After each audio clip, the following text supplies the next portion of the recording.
সেরকম বহু লোকের সাথে সাক্ষাৎ হয়েছে, আনডিউলি সে ভিক্টিমাইজড হয়ে বছরের পর বছর জেলে আছে, কিন্তু তার জন্য বলার কেউ নাই, করার কেউ নাই। এই জায়গাটা যদি আপনি দুই একটাকে আপনার সারা জীবনে অ্যাড্রেস করতে পারেন, হয়তোবা আদালতে আখেরাতে এই লোকটাকে, ইনোসেন্ট লোকটাকে মুক্ত করার জন্য আপনি যে এখানে ফাইট করেছেন, আল্লাহ তাআলা সেখানে আপনার মুক্তির ব্যবস্থা করে দেবেন। বিচারাঙ্গনে আপনারা যারা আছেন তাদের প্রতি আমার ছোট্ট একটা অনুরোধ, আপনারা বিচারকের অংশ, আপনারাই তো বলেন বার এবং বেঞ্চ মিলে বিচার।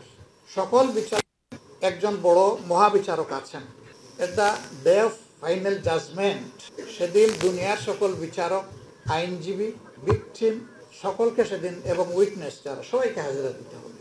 সেই দিনটা আল্লাহর বিচারে আমার অবস্থানটা কি হবে? ওই দিন যে ক্লিয়ারেন্স পেয়ে যাবে সে পরম সৌভাগ্যবান, আর যার ক্লিয়ারেন্সটি আটকা পড়ে যাবে তার ডেস্টিনেশনটা হবে বড় ভয়ঙ্কর। রাসূল পাক সাল্লাল্লাহু আলাইহি সাল্লামের জবানের একটা কথা অসত্য নয়। তার জীবদ্দশায় সবগুলার প্রমাণ বাস্তবে দুনিয়াবাসী প্রত্যক্ষ করেছে। তিনি বলেছেন, অল্প কিছু ন্যায় কাজের ঘাটতির কারণে যাকে সর্বনিম্ন শাস্তি দেওয়া হবে, তার শাস্তিটা হলো যেদিন থেকে জাহান্নামের আগুন জ্বালানো হচ্ছে সেই দিন থেকে ওই ব্যক্তির জন্য সেই আগুনে ইস্পাতের এক জোড়া জুতাকে উত্তপ্ত করা হচ্ছে, তা দেওয়া হচ্ছে। ভার্ডিক্ট ডিক্লারেশনের পরে তার পায়ের নিচে ওটা পরিয়ে দেওয়া হবে। তখন তার মগজ, কান দিয়ে, নাক দিয়ে এবং চক্ষু তার আইবল থেকে বের হয়ে যাবে। এই তিন জায়গা দিয়ে পানি হয়ে, তরল হয়ে, ফুটা ফুটা হয়ে পড়বে। একবার ব্রেইনের ম্যাটেরিয়াল শেষ হওয়ার সাথে সাথেই নতুন ব্রেইন আল্লাহ জায়গায় দিবেন এবং সাইক্লিক ওয়ার্ডারে তাকে এই পানিশমেন্ট, এই কনসেপ্টটাকে এক্সপিরিয়েন্স করতে হবে। এবং সেইখানে আবার কেউ আমরা কারো পক্ষে দাঁড়াতে পারবো না। তবে যদি আল্লাহ তার কোনো বিশেষ ব্লেসড স্লেভকে, বান্দাকে এই ব্যাপারে এলাও করেন, তাইলে তিনি কিছু বলতে পারবেন, কিন্তু তাকেও সঙ্গত কথা বলতে হবে। কাউলান সাদিদা, যা ইচ্ছা তাই বলতে পারবেন না, গুড় পেশ করে কথা বলতে পারবেন না। কারণ সেদিন যার সামনে দাঁড়াবেন তিনি হচ্ছেন ওয়াহিদুল কাহ্হার, সমস্ত কর্তৃত্বের শক্তিমত্তায় তিনি এক এবং অদ্বিতীয়। তাকে সেখানে চ্যালেঞ্জ করার কেউ নাই এবং প্রভাবিত করারও কেউ নেই। তিনি বায়াস্ত হবেন না, আবার তিনি তার কর্মে কোনো গ্যাপও দিবেন না। এবং এটাও আল্লাহ তাআলা বলেছেন যে কারো প্রতি আমি চুল পরিমাণ কোনো জুলুম করব না, যার যেটা পাওনা তাকে সেটাই দিব। তবে অসৎ কাজের ক্ষেত্রে আমি যদি কারো প্রতি সদয় হয়ে যাই, তাহলে তার পাওনা কমাইয়েও দিতে পারি, মাফ করেও দিতে পারি শাস্তিটা। কিন্তু সৎ কাজ করার পরে কাউকে ডিপ্রাইভ করা হবে না, বরঞ্চ তাকে ইনসেন্টিভ দেওয়া হবে। পাপী কোনো ইনসেন্টিভ পাবে না, কিন্তু যে তার মরাল ডিউটি ডিসচার্জ করবে, আল্লাহ তাআলাকে ভয় করে, স্মরণ করে, তাকে ইনসেন্টিভ দেওয়া হবে। দুনিয়ায় ওইটা হয়। এই আদালতও অনেক আসামির সাজা কমিয়ে দিতে পারে, আর যিনি রাষ্ট্রপ্রধান তিনি মওকুফও করতে পারেন, টোটালি মওকুফ করতে পারেন, তার সেই এখতিয়ার আছে। সেই এখতিয়ারটা তিনি যখন প্রয়োগ করবেন তখন তাকে মাথায় রাখতে হবে যে সার্টেন পারপিট্রেটর, যে ক্রাইম তিনি কমিট করেছেন, তাকে যদি ওয়াইবার দেওয়া হয় তাহলে এটার বেনিফিট তিনি এবং সমাজ ইকুয়ালি এনজয় করবে, নাকি এই ছাড় পাওয়া এটি আরও ভয় হয়ে উঠবে। কিন্তু দুঃখজনকভাবে সত্য যে আমরা সচরাচর প্র্যাকটিসে এটা দেখি না, আমরা তার ব্যতিক্রম দেখি। এখানে সাধারণত পলিটিক্যালি মোটিভেটেড, ইয়েস, দুনিয়া আপনি পারবেন, কিন্তু আখেরাতে আপনি নিজেকে জাস্টিফাই করতে পারবেন না। সেই দিন আপনি আটকা পড়ে যাবেন। আমি হয়তো সবটা পারবো না, কিন্তু আমার যদি গুড ইন্টেনশন থাকে তাহলে আমার উইল ফোর্স আল্লাহর সাহায্যে আমাকে আগায় দিবে এবং আমি কিছু হলেও সমাজ উন্নয়ন করতে পারবো। আমার রিজেকের ব্যাপারে I my self is the best witness. আমার সামনে আমার তরুণ জীবনে অনেক হাত ছানিয়ে এসেছে, আমি ওদিকে ফিরে তাকাইনি, কিন্তু আমি চাইনি এমন জিনিস আমার কাছে এসে গেছে সবগুলো।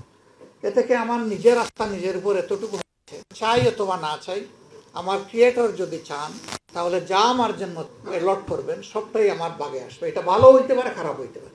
ভালো কর্মের ভালো ফল হবে, খারাপ কর্মের খারাপ ফল হবে। সুতরাং আমরা যখন বারবার জেলে যাই, এটা বড় সৌভাগ্য। আমাকে অনেকে জিজ্ঞেস করে আপনি কি চিকিৎসা কাজ করতে পারেন? আমি ওই পারি, জেলে গেলে পারি, বাইরে থাকলে পারি না, এই সময়ে পাই না, আর আমার প্রয়োজনও হয় না, কারণ আমার চাইতে আরও অনেক স্কিল পার্সোনালিটি সমাজে রয়ে গেছেন সার্ভিস দেওয়ার জন্য। কিন্তু জেলে গেলে সেই আমার মানের লোকও নাই সেখানে। মানুষের যে কি পরিমাণ ভোগান্তি হয়, যারা জেল এক্সপিরিয়েন্স করেছেন তারা এটা বলতে পারবে। তো আমি জেলকে আমার জন্য অনেক ব্যাপারে অপরচুনিটি হিসাবে নিয়েছি। শাস্তি হিসাবে নিলে শুধুই কষ্ট পাবো, দরকার নাই।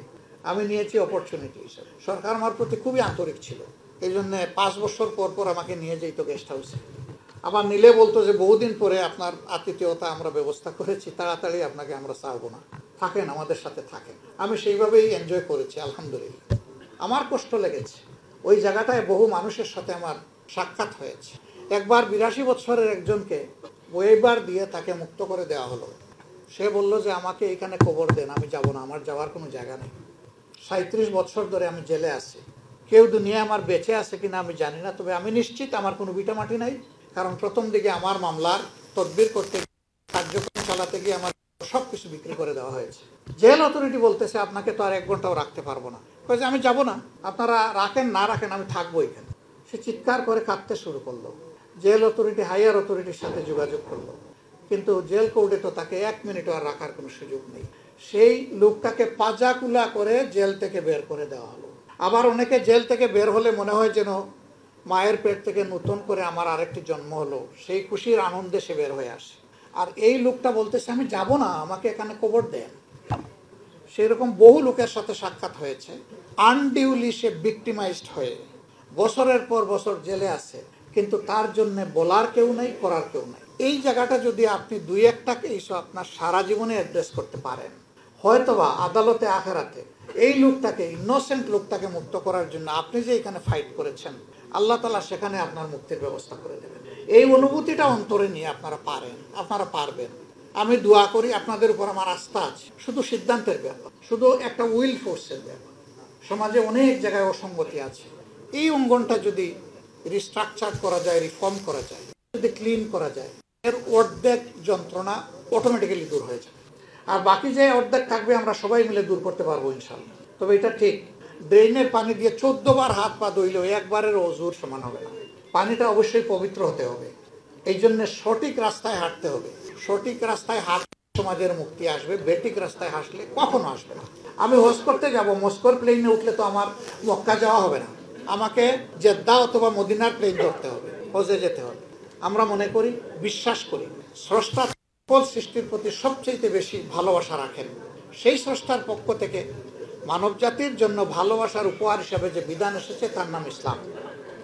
এটা শুধুমাত্র মুসলমানদের জন্য নয়, সমাজের জন্য এই ইসলাম বেস্ট সলিউশন। ইসলামের আইনকে চ্যালেঞ্জ করার মতো কোনো আইন দুনিয়ায় এখন পর্যন্ত কেউ একটা আইনও রচনা করতে পারে নাই। আমরা বলি যে আমাদের মাদার ল হচ্ছে ইংলিশ ল, ইটস আনট্রু। আমাদের মাদার ল হচ্ছে ডিভাইন ল। যতগুলা আইন দুনিয়ায় প্রণীত হয়েছে তার ম্যাক্সিমাম আল্লাহর দেওয়া আইনকে অনুসরণ করে হয়েছে।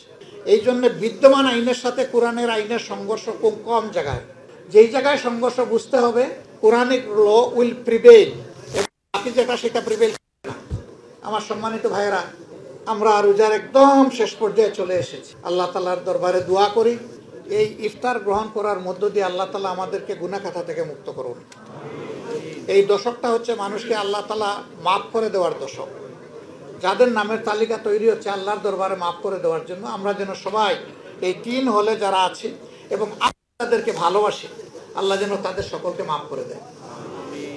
রাব্বুল ইজ্জত যেন আমাদের দেশের প্রতি শান্তির ফয়সালা নাজিল করেন, রহম করেন, একটা ওয়ান্ডারফুল সোসাইটি, একটা হিউম্যানিটারিয়ান সোসাইটি গড়ার জন্য, বিল্ড আপ করার জন্য আইনের ভিত্তিতে আমরা যেন একটা মানবিক বাংলাদেশ গড়তে পারি। এই ব্যাপারে আল্লাহ তাআলা যেন আমাদেরকে তৌফিক দেন। আপনাদের সকলের আন্তরিক সহযোগিতা কামনা করে আজকের এই অনুষ্ঠানে আমাকে হাজির হওয়ার দাওয়াত করার জন্য আমি লয়ার্স কাউন্সিলের প্রতি কৃতজ্ঞতা জ্ঞাপন করছি, আল্লাহর প্রতি শুকরিয়া আদায় করছি এবং আমি দোয়া করি আল্লাহ তাআলা আপনাদের সকলকে হায়াতে, সিহাতে, ইজ্জতে, রিজেকে, ইলমে এবং আমলে বারাকা দান করুন। আসসালামু আলাইকুম ওয়া রাহমাতুল্লাহি ওয়া বারাকাতুহু।